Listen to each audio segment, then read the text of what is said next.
Hi students, welcome to Bhaskar's biology. ఈ వీడియోలో intermediate first year students SA questions వచ్చేసరికి అంటే బాటనీ పాయింట్ ఆఫ్ లో స్టెమ్ మోడిఫికేషన్ ఏదైతే ఉందో ఈ స్టెమ్ మోడిఫికేషన్స్ రాయడానికి అయితే చాలా ఇబ్బంది పడుతున్నారు. సో స్టెమ్ మోడిఫికేషన్స్ని అంటే ఇక్కడ మనకి ఓన్లీ డయాగ్రామ్ లేకుండా ఓన్లీ మ్యాటర్ ఒకటి ఏ విధంగా రాయాలంటే నేను వీడియో డిస్కస్ చేయడం జరుగుతుంది. వీడియో స్కిప్ చేయకుండా లాస్ట్ చూడండి. నచ్చితే లైక్ చేయండి, మీ ఫ్రెండ్స్ కూడా షేర్ చేయండి. ఈ వీడియో చూసే అవసరం నా ఛానల్ సబ్స్క్రైబ్ చేసుకోండి. అదేవిధంగా బెల్ ఐకాన్లో ఆల్ ఆఫ్ యాక్టివేషన్ చేసిన ప్రతి వీడియో కూడా మీకు నోటిఫికేషన్ రావడం జరుగుతుంది. సో అయితే ఇక్కడ మనకి విషయం ఏంటంటే స్టెమ్ మోడిఫికేషన్కి వచ్చేసరికి ఇక్కడ చూడండి, ఫస్ట్ స్టెమ్ మోడిఫికేషన్ అంటే ఖచ్చితంగా రాయాలి.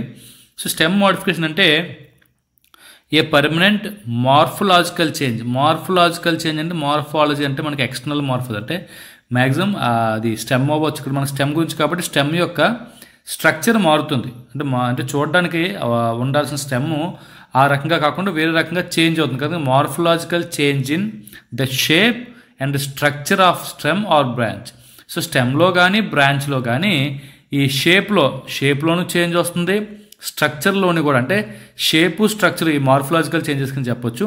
సో షేప్లోను స్ట్రక్చర్లోను చేంజ్ వస్తుంది. ఈ చేంజ్ ఎలా ఉంటుందంటే పర్మనెంట్గా ఉంటుంది.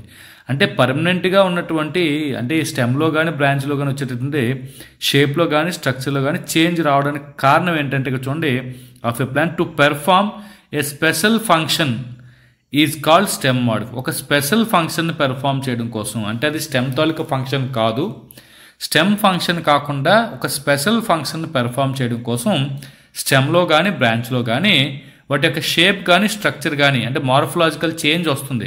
ఆ చేంజ్ ఎలా ఉంటుందంటే పర్మనెంట్. అలా పర్మనెంట్గా ఉన్నటువంటి ఆ చేంజ్ని మనం ఏమంటే స్టెమ్ మోడిఫికేషన్ అంటాం. ఇది ఖచ్చితంగా రాయాలి అందరూ కూడా. A permanent morphological change in the shape and structure of stem or branch of a plant to perform a special function is called stem modification. ఇది ఖచ్చితంగా రాయాల్సి ఉంటుంది. సో దీని తర్వాత వచ్చేసరికి దీస్ ఆర్ 3 టైప్స్. అంటే స్టెమ్ మోడిఫికేషన్స్ అనేవి 3 types ఉంటాయి. ఏంటా 3 టైప్స్ అంటే ఈ 3 టైప్స్ కూడా మళ్ళీ మీరు కింద రాయాల్సి ఉంటుంది.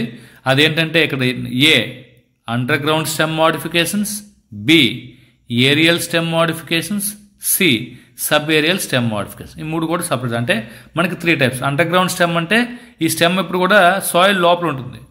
సో సాయిల్ లోపల కానీ మనం అండర్ గ్రౌండ్ స్టెమ్ అంటాం. సో ఆ అండర్ గ్రౌండ్ స్టెమ్లో మాడిఫై అవుతుంది కాబట్టి మాడిఫికేషన్ అవుతుంది కాబట్టి అండర్ గ్రౌండ్ స్టెమ్ మోడిఫికేషన్ అంటాం. ఏరియల్ అంటే అబోవ్ ద సాయిల్ పైన ఉన్నటువంటి వాటిని ఏరియల్ స్టెమ్స్ అంటాం. అందులో కూడా మోడిఫికేషన్స్ ఉంటాయి. అలాగే సబ్ ఏరియల్ స్టెమ్ మోడిఫికేషన్స్ అంటే ఇందులో స్టెమ్ కొంత పార్ట్ అండర్ గ్రౌండ్లో ఉంటుంది, అంటే సాయిల్లో ఉంటుంది, కొంత పార్ట్ ఏరియల్గా ఉంటుంది. So partly under ground and partly aerial చెప్తాం. సో ఈ రకంగా ఉన్న వాటిని మనం సబ్ ఏరియల్ స్టెమ్ మోడిఫికేషన్ అంటాం. సో ఒక్కొక్క దాని గురించి 4 ఎగ్జాంపుల్స్ రాయాల్సి ఉంటుంది. అంటే underground stem modification 4 examples, అలాగే ఏరియల్ స్టెమ్ మోడిఫికేషన్ 4, అలాగే సబ్ ఏరియల్ 4. ఇవి మొత్తం గుర్తుపెట్టుకోవాలి. ఈ అండర్ గ్రౌండ్లో ఉన్న 4 కూడా మీరు రాసుకోండి. అలాగే రైజోము, కార్ము, స్టెమ్ ట్యూబరు, బల్బ్ అని. అలాగే ఏరియల్లో ఉన్నటువంటి 4 టైప్స్ రాసుకోండి. స్టెమ్ టెండిల్స్, థార్న్స్, ఫిల్లోక్లేడ్ ఒకటి, దీంతోపాటు బల్బిల్స్ ఒకటి. Sub aerial stem modification 4 type: రన్నర్లు, స్టోలన్లు, ఆఫ్సెట్, సక్కరు. ఇవి గుర్తుపెట్టుకోవాలి మీరు ఖచ్చితంగాను. So first underground stem modification అంటే ఏంటంటే చూద్దాం ఇప్పుడు. First of all so underground stem మోడిఫికేషన్కి వచ్చేసరికి ఇక్కడ చూడండి, first underground stem modification అంటే ఏంటి రాయాలి. Underground stem side heading పెట్టాం మనం, ఏ అని పెట్టి గుర్తుపెట్టుకోండి. అయితే ఇది in some plants the stem grow into soil. So ఇక్కడ మనకి అండర్ గ్రౌండ్ స్టెమ్ అంతా కూడా ఏమవుతుంది, కొన్ని ప్లాంట్స్లో సాయిల్ లోపల గ్రో అవుతుంటుంది. ఇది first point. So second point ఏంటంటే దే స్టోర్ ఫుడ్ మెటీరియల్స్. ఇందులో అండర్ గ్రౌండ్ స్టెమ్ చెప్పిన ప్రతి కూడా మ్యాక్సిమం ఫుడ్ మెటీరియల్ని స్టోర్ చేసుకుంటుంది. ఇక నెక్స్ట్ థర్డ్ పాయింట్ వచ్చేసరికి they also act as organs of perennation. So perennation అంటే ఇవి ఎక్కువ కాలం అంటే లైఫ్ స్పాన్ చాలా ఎక్కువగా ఉంటుంది వీటి యొక్క ఆర్గాన్స్కి, ఎందుకంటే ఇవి ఫుడ్ని స్టోర్ చేసుకుంటాయి కాబట్టి. ఇక నెక్స్ట్ వచ్చేసరికి fourth, they help in vegetative reproduction. ఇవన్నీ కూడా వెజిటేటివ్ రిప్రొడక్షన్లో ఇన్వాల్వ్ అవుతాయి. ఇందులో ఉన్నటువంటి 4 టైప్స్ కూడా. సో ఇది ఈ ఓవరాల్గా కామన్ పాయింట్స్. అంటే ఈ 4 ఏదైతే మనం అండర్ గ్రౌండ్ స్టెమ్ 4 చెప్తాం, 4 కామన్గా ఉన్న పాయింట్స్ ఆల్రెడీ మనం పైన రాసాం. ఈ కామన్గా ఉన్న పాయింట్స్ రాసిన తర్వాత దేని సైడ్ దానికంటే రైజోము, కార్ము, స్టెమ్ ట్యూబరు, బల్బ్ అని రాసి ఎగ్జాంపుల్స్ రాసినా పర్వాలేదు. లేదు ఇంకొద్దిగా ఎస్ఏ లెంగ్తీగా రాస్తాం అనుకున్నప్పుడు ఒక్కో దాని గురించి మళ్ళీ సపరేట్గా కొన్ని పాయింట్స్ ఉంటాయి. అంటే ఇవి కామన్ పాయింట్స్, 4 కూడా ఇవి కామన్ పాయింట్సే. ఎడిషనల్ పాయింట్స్ ఏంటని మనం ఇప్పుడు ఒకసారి చూద్దాం. So these are 4 types. ఇవి మనకి 4 టైప్స్ కింద చెప్తాం ఇక్కడ. ఈ 4 టైప్స్లో ఫస్ట్ వన్ ఇక్కడ ఉంది చూడండి. సో ఫస్ట్ వన్ వచ్చేసరికి రైజోమ్. గుర్తుపెట్టుకోవాలి రైజోమ్. It grows horizontally. ఇది ఎలా పెరుగుతుందంటే హారిజెంటల్గా. మనకి ఫర్ ఎగ్జాంపుల్ రైజో మనకి మనకు గుర్తు వస్తుంది, జింజర్ గుర్తు రావాలి, అల్లం కొమ్మ ఏమవుతుందంటే హారిజెంటల్గా గ్రో అవుతుంది సాయిల్ లోపల. అంటే ఆ సాయిల్ కింద మనకి ఏమవుతుంది, నిలువుగా కిందకి పెరగదు, సో సమాంతరంగా పెరుగుతుంది కాబట్టి దీన్ని మనం హారిజెంటల్ అని చెప్తాం. ఇలా second point entire stem store food. So ఇక్కడ మనకి ఫుడ్ మెటీరియల్ స్టోర్ చేస్తుంది, మొత్తం స్టెమ్ మొత్తం ఏమవుతుందంటే ఫుడ్ మెటీరియల్ స్టోర్ చేయడం జరుగుతుంది. ఇక నెక్స్ట్ పాయింట్ వచ్చేసి Dorsey ventral day different. Dorsey ventral day dorsal side ventral side మనకి డిఫరెన్షియేట్ అవుతుంది. అంటే అల్లం కట్ చేస్తే అప్పర్ సర్ఫేస్ డోర్సల్ సైడ్, అలాగే లోవర్ సర్ఫేస్ అనేది కూడా మనం అంటే ఒక డార్క్ కలర్ ఉంటుంది, ఒక లైట్ కలర్. అంటే కింద పార్ట్ లైట్ కలర్ ఉంటుంది, పై పార్ట్ డార్క్ కలర్ ఉంటుంది. అలా కింద పార్ట్ నుంచి మనకి ఏమన్నా అడ్వాంటేజ్ రూట్స్ వస్తాయి, పై పార్ట్ నుంచి ఈ షూట్ కొంత పార్ట్ అయితే రావడం జరుగుతుంది. సో కాబట్టి దీన్ని మనం డోర్సీ వెంట్రల్ డిఫరెన్షియేట్ అని కూడా రాయొచ్చు. 3 పాయింట్లు రాసి ఎగ్జాంపుల్ జింజర్ రాస్తాం, కర్క్యూమా, టర్మరిక్, ఈ 2 కూడా ఎగ్జాంపుల్స్ రాయొచ్చు. ఇది ఫస్ట్ వన్. మరి సెకండ్ వన్ వచ్చేసరికి దీని తర్వాత చెప్పుకున్నది ఏంటంటే corn. So corn point of లో సెకండ్ కార్న్, రైజోమ్, కార్న్ గుర్తుపెట్టుకోవాలి.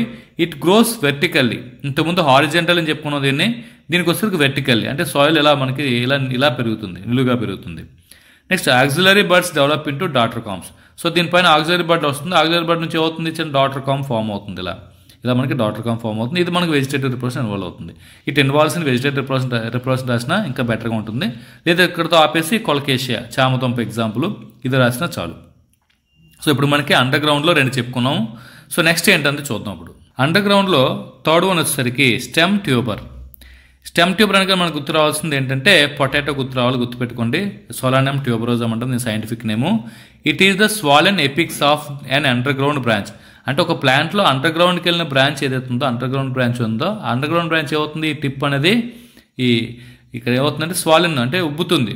ఎందుకని, టు స్టోర్ ఫుడ్ మెటీరియల్స్. ఇక్కడ రాసుకుంటే మనకి due to store food material store చేయడం వల్ల అది ఒక స్వాలెన్ ఫామ్లో ఎపిక్స్ అయితే ఫామ్ అవుతుంది. సో దీనిపైన మనకంటే ఐస్ ఉంటాయి. Ice represent notes. ఐస్ అనేది దేన్ని రిప్రజెంట్ చేస్తుందంటే నోట్స్ని రిప్రజెంట్ చేస్తుంది. సో దీనికి ఎగ్జాంపుల్ సోలానమ్ ట్యూబరోజమ్, పొటాటో ఎగ్జాంపుల్ రాసుకోవచ్చు. సో దీని తర్వాత వస్తుందంటే ఫోర్త్ వన్ వచ్చేసి బల్బ్ అనేది గుర్తుపెట్టగానే మనకు ఆనియన్ గుర్తు రావాలి, ఆనియన్. సో ఇక్కడ చూడండి, underground stem is reduced. ఆనియన్లో చూస్తే కింద పార్ట్ ఇలా రెడ్యూస్ అయి ఉంటుంది ఆనియన్. అంటే స్టెమ్ అనేది ఇంట్లో మనకి ఫుడ్ మెటీరియల్ స్టోర్ చేయదు, రెడ్యూస్ అయి ఉంటుంది. అయితే ఇక్కడ ఎవరు ఫుడ్ మెటీరియల్ స్టోర్ చేస్తున్నారు, leaf base or scaly leave store food. So leaf తాలూకా బేస్ ఎదుగుతుందో ఆ లీఫ్ తాలూకా బేస్ అంతా కూడా మనకి అవుతుంది ఫుడ్ మెటీరియల్ని స్టోర్ చేయడం జరుగుతుంది. ఇది ఇంపార్టెంట్. ఇందులో example allium Sepah, example onion అని రాస్తాం. ఓకే, దీంతో మనకి అండర్ గ్రౌండ్ స్టెమ్ మోడిఫికేషన్స్ అనేవి కంప్లీట్ అవడం జరిగింది. సో దీని తర్వాత వస్తున్నటువంటి సెకండ్ బి అని ఇక్కడ సైడ్ పెట్టి చూడండి. బికి వచ్చేసరికి ఏరియల్ స్టెమ్ మోడిఫికేషన్స్. నెక్స్ట్ ఇప్పుడు సెకండ్ ఇది రాస్తున్నాం, స్టార్ట్ చేస్తాం. ఇవి కూడా మనకి 4 టైప్స్ ఉంటాయి. ఆ 4 టైప్స్లోనూ ఫస్ట్ వన్ చూద్దాం ఒకసారి. Stem tendrils. These are slender. ఇవి చాలా ఉంటాయంటే స్లెండర్, సన్నగా ఉంటాయి. స్లెండర్ అంటే సన్నగా అని అర్థం. స్పైరల్లీ కాయిల్డ్ అంటే చుట్టుకొని ఉంటాయి, ఇలా సన్నగా చుట్టుకొని ఉంటాయి. ఈ స్ట్రక్చర్స్ని మనం ఏంటంటే స్టెమ్ టెండ్రిల్స్ అంటాము. అయితే ఇవి దేనికి యూజ్ అవుతాయి, they help in climbing up. అంటే ఏదైనా సపోర్ట్ దొరకగల, హోస్ట్ ప్లాంట్ సపోర్ట్ దొరకగల, ఏదైనా సపోర్ట్ దొరికితే ఆ ప్లాంట్ ఏమవుతుందంటే ఇక్కడ మనకి ఏమవుతుంది, స్టెమ్ అనేది స్లెండర్ అనేది చాలా వీక్గా ఉంటుంది. కాబట్టి ఆ వీక్గా ఉన్న స్టెమ్ ఉన్నటువంటి ప్లాంట్స్ ఇది ఎక్కువ కనిపిస్తుంది. కాబట్టి ఏమవుతుంది, ఇవి ఆ క్లైంబ్ అవడానికి యూజ్ అవ్వడం జరుగుతుంది. దీనికి 2 ఎగ్జాంపుల్స్ చూడండి. ఇన్ కేస్ ఆక్సిలరీ బడ్ కానీ మోడిఫై అవుతుంది దేని కింద, టెండ్రిల్ కింద. అంటే టెండ్రిల్ కింద ఆక్సిలరీ బడ్ మోడిఫై అయిన దానికి ఎగ్జాంపుల్ కుకుంబర్ రాస్తాము. టెర్మినల్ బడ్ టెండ్రిల్ కింద మోడిఫై అయిన దానికి గ్రేప్ వైన్ అని రాస్తాం. గుర్తుపెట్టుకోండి 2 కూడా. Terminal buds is modified into tendril cucumber, axillary bud next terminal bud is modified into tendril grape vine. ఇది ఆక్సిలరీ బడ్, టెర్మినల్ బడ్, ఇది గురించి గుర్తుపెట్టుకోండి. సో నెక్స్ట్ వచ్చేసరికి ఇక్కడ మనకి నెక్స్ట్ ఇచ్చాను థార్న్స్ ఇచ్చాం. సో థార్న్స్ గురించి చూద్దాం ఒకసారి. సో థార్న్స్ అంటే ముళ్ళులు అంటాం మనం, ముళ్ళులు గుర్తుపెట్టుకోండి. So the bud of the stem modified into woody, straight and pointed structure. అంటే ఇక్కడ మనకి చాలా వుడ్డీ అంటే చాలా స్ట్రాంగ్గా ఉంటాయి, ముళ్ళులు అనేసి చాలా గట్టిగా ఉంటాయి, అవి స్ట్రైట్గా ఉంటాయి. మళ్ళీ హుక్ అయితే వేరే అవుతుంది, మళ్ళీ చూసుకోండి స్ట్రైట్గా ఉండడం జరుగుతుంది. వీటి ఒక చివరి ఎలా ఉంటుందంటే పాయింటెడ్ ఎండ్ ఉంటుంది, ఎండ్ అని రాసి పాయింటెడ్ ఎండ్ అని రాసిన, ఎండ్ స్ట్రక్చర్ రాసినా పర్లేదు. ఇలా ఉన్న వాటిని మనం ఏంటంటే థార్న్స్ అంటాము. మరి ఇవి దేనికి యూజ్ అవుతాయి, they protect the plant from grazing animals. ఏవైతే మనకి తింటాయో, మొక్కలు తినే జంతువులు ఉంటాయో వాటి నుంచి ప్రొటెక్ట్ చేయడానికి అయితే మాత్రం థార్న్స్ అనేవి యూజ్ అవుతాయి. ఎగ్జాంపుల్ చూడండి, బౌగన్విల్లియా ఒకటి, సిట్రస్ ఒకటి. ఈ 2 కూడా రెండిట్లో కూడా ముళ్ళు ఉంటాయి.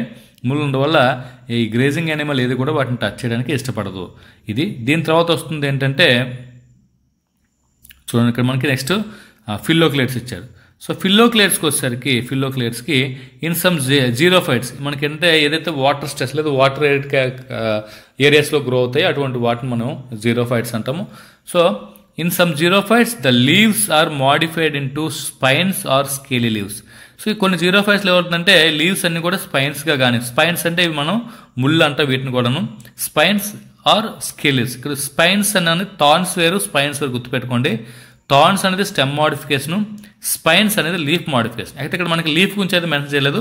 ఇక్కడ మనకి లీఫ్ అనేది ఈ విధంగా స్పైన్స్గా కన్వర్ట్ అయింది కాబట్టి మరి స్టెమ్ ఏం చేస్తుందంటే ఇక్కడ క్వశ్చన్ గుర్తుపెట్టుకున్నది spines or scaly leaves to reduce transpiration. ఇలా మనకి లీవ్స్ అన్ని కూడా స్పైన్స్ గాను స్కేల్ లీవ్స్గా ఎందుకు మోడిఫై అవుతున్నాయంటే ట్రాన్స్పిరేషన్ రెడ్యూస్ చేయడం కోసం. ట్రాన్స్పిరేషన్ అంటే వాటర్ అనేది మనకి స్టొమాటో ద్వారా వేపర్ ఫామ్లో బయటకు లాస్ అవుతుంటుంది ప్లాంట్, దాన్ని మనం ట్రాన్స్పిరేషన్ అంటాం. తెలుగులో మనం బాష్పోత్సేకం అంటాము, నీరు ఆవిరి రూపంలో కోల్పోవడాన్ని మొక్క నుంచి. సో దీన్ని తగ్గించుకోవడం అంటే ఎక్కువ లీఫ్ నుంచి జరుగుతుంది కాబట్టి లీఫ్ అనేది అది మోడిఫై అయిపోయింది అనుకోండి స్పైన్స్ ఆర్ స్కేల్ లీవ్స్ కానీ అప్పుడు ఏమవుతుంది ట్రాన్స్పిరేషన్ తగ్గుతుంది. నెక్స్ట్ పాయింట్ వచ్చేసరికి దేర్ స్టెమ్ బికమ్ గ్రీన్. ఇప్పుడు మనకి ఏమవుతుంది లీఫ్ లేదు కాబట్టి ఫోటోసిన్ జరగదు. ఆ ఫోటోసిన్ ఎవరు చేస్తారు ఇక్కడ స్టెమ్ చేయడం జరుగుతుంది అన్నమాట. The stem become green flat are cylindrical, flat గానే ఫామ్ అవ్వచ్చు, సిలిండ్రికల్ గానే ఫామ్ అవ్వచ్చు. అండ్ ఫోటోసింథటిక్, ఇది ఫోటోసింథసిస్ని పెర్ఫామ్ చేయడం జరుగుతుంది. ఈ ఫ్లాట్గా ఉన్న ఎగ్జాంపుల్స్కి, ఫ్లాట్గా ఉన్న స్ట్రక్చర్కి ఎగ్జాంపుల్ ఓపెన్సియా, సిలిండ్రికల్ ఫామ్లో ఉన్నదానికి యూఫర్బియా, రెండు కూడా ఎగ్జాంపుల్స్ కింద మనం చెప్పుకుంటున్నాం. సో దీని తర్వాత వచ్చేసరికి నెక్స్ట్ చూద్దాం. సో ఇక ఫోర్త్ వన్ వచ్చేసరికి ఇందులో ఫోర్త్ వన్ వచ్చేసరికి మనకి అంటే బల్బిల్స్. సో బల్బిల్స్ అంటే బల్బ్ చూడండి, bulb under ground, bulbils aerial, గుర్తుపెట్టుకోవాలి, కన్ఫ్యూజ్ అవ్వకూడదు. In some plants the vegetative or floral bud store food materials. అంటే కొన్ని ప్లాంట్స్లో వెజిటేటివ్ బర్డ్ కానీ ఫ్లోరల్ అంటే వెజిటేటివ్ బర్డ్ అంటే ఏదైనా ఒక బర్డ్ నుంచి మనకి బ్రాంచ్ కానీ ఏమన్నా ఫామ్ అయితే దాన్ని వెజిటేటివ్ బర్డ్ అంటాము. దాని నుంచి మనకి ఒకవేళ ఫ్లవర్ కానీ ఏమైనా ఇన్ఫ్లోసెన్స్ కానీ ప్రొడ్యూస్ అవుతాం మనం ఫ్లోరల్ బర్డ్ అంటాం. అంటే vegetative or floral bud store food materials. Vegetative bud అన్న ఫుడ్ని స్టోర్ చేయొచ్చు, కొన్ని ప్లాంట్స్లో ఫ్లోరల్ బర్డ్స్ అయినా సరే ఫుడ్ని స్టోర్ చేసుకోవచ్చు, గుర్తుపెట్టుకోవాలి. Such birds are called bulbils. అటువంటి వాటిని మనం అంటే బల్బిల్స్ అంటాము. ఇవి పేరెంట్ నుండి డిటాచ్ అయితే సపరేట్ అయితే మళ్ళీ అవుతుందంటే కొత్త అంటే న్యూ ప్లాంట్గా ప్రొడ్యూస్ అవ్వడం జరుగుతుంది. కాబట్టి ఏమని చేస్తాం next point this help in vegetative reproduction. ఇవి దేనికి యూజ్ అవుతాయంటే వెజిటేటివ్ రిప్రొడక్షన్కి ఇన్వాల్వ్ అవ్వడం జరుగుతుంది. సో ఫ్లోరల్ బర్డ్కి ఎగ్జాంపుల్ అగేవు, వెజిటేటివ్ బర్డ్కి ఎగ్జాంపుల్ డయాస్కోరియా, రెండు కూడా గుర్తుపెట్టుకోవాలి. మరి ఎగ్జాంపుల్స్ మాత్రం 4-5 టైమ్స్ మీరు చదువుతుండాలి, చదవడం వల్ల మనకి గుర్తుండడం జరుగుతుంది, గుర్తుపెట్టుకోండి. నెక్స్ట్ వచ్చేసరికి సబేరియల్, ఇంకా లాస్ట్ వన్ వచ్చేసరికి ఏంటంటే సబేరియల్ స్టెమ్ మోడిఫికేషన్. మళ్ళీ సైడ్ పెడుతున్నాం సబేరియల్ అని. అయితే చూడండి these are partly aerial and partly under ground. ఇవి కొంత పార్ట్ ఎలా అవుతుంది ఏరియల్గా భూమి నుంచి పైకి ఉంటాయి, కొంత పార్ట్ ఏమవుతుంది అండర్ గ్రౌండ్లో. కాబట్టి వీటి మనం ఏంటంటే సబేరియల్ స్టెమ్ మోడిఫికేషన్ అంటాం. ఇవి కామన్గా ఉన్న ఇంకో పాయింట్ ఏంటంటే దీంట్లో they help in vegetative reproduction. ఇవన్నీ కూడా వెజిటేటివ్ రిప్రొడక్షన్లో ఇన్వాల్వ్ అవ్వడం జరుగుతుంది. సో ఇందులో ఉన్న 4 టైప్స్ ఏంటంటే మనం ఒకసారి ఇప్పుడు చూద్దాం. సో 4 టైప్స్ వచ్చేసరికి ఫస్ట్ వన్ చూడండి ఇక్కడ రన్నర్స్ ఇవ్వడం జరిగింది. సో రన్నర్స్ చూద్దాం first. Runners these stems spread to new niches. అంటే కొత్త ప్లేస్ కానీ స్ప్రెడ్ అయినప్పుడు అండ్ ఫార్మ్ న్యూ ప్లాంట్స్, కొత్త ప్లాంట్స్ ఫార్మ్ చేస్తుంది. వెన్ ఓల్డర్ పాట్ డై, పాత పాట్ అంటే ఇంతకుముందు ఏదైతే కొత్త ప్లాంట్కి మనం ఫర్ ఎగ్జాంపుల్ గడ్డి ఉంది, గడ్డి పీకేసి మనం వేరే ప్లేస్లో వేసాం అంటే కొత్త నీచుకి వెళ్ళింది, అది కొత్త ప్లేస్కి వెళ్ళింది. అప్పుడు ఏమవుతుంది ఓల్డర్ పాట్ చనిపోయి దాని నుంచి మళ్ళీ ఏమవుతుంది న్యూ ప్లాంట్ అనేది ప్రొడ్యూస్ అవ్వడం జరుగుతుంది. అందుకని గడ్డి తొందరగా చనిపోదని చెప్తాం. సో దీనికి ఎగ్జాంపుల్ ఆక్సాలిస్, గ్రాసెస్ రెండు కూడా రాసుకోవచ్చు మీ ఇష్టం అది. సో నెక్స్ట్ వచ్చేసరికి సెకండ్ వన్ స్టోలన్. స్టోలన్ వచ్చేసరికి in some plants a slender lateral branches grow aerially. అంటే ఇప్పుడు మనకి ఫర్ ఎగ్జాంపుల్ స్టోలన్ అని గుర్తు రాగానే మళ్ళీ చెట్టు గుర్తు రావాలి. మళ్ళీ చెట్లు మనకి ఇలా ఒక దగ్గర నుంచి చాలా బ్రాంచెస్ వెళ్తాయి. ఈ బ్రాంచెస్ స్లెండర్గా ఉంటాయి. స్లెండర్గా ఉండడం వల్ల అవుతుంది ఏరియల్గా గ్రో అవుతాయి కొంతవరకును. After some times it arches downwards to touch the ground. అంటే కొంత పార్ట్ పైకి వెళ్ళిన తర్వాత ఇది ఏమవుతుందంటే లీఫ్లు అవి ఫామ్ అయిన తర్వాత ఇది స్ట్రెంగ్త్ సరిపోక మళ్ళీ డౌన్ అయిపోతుంది కిందకి.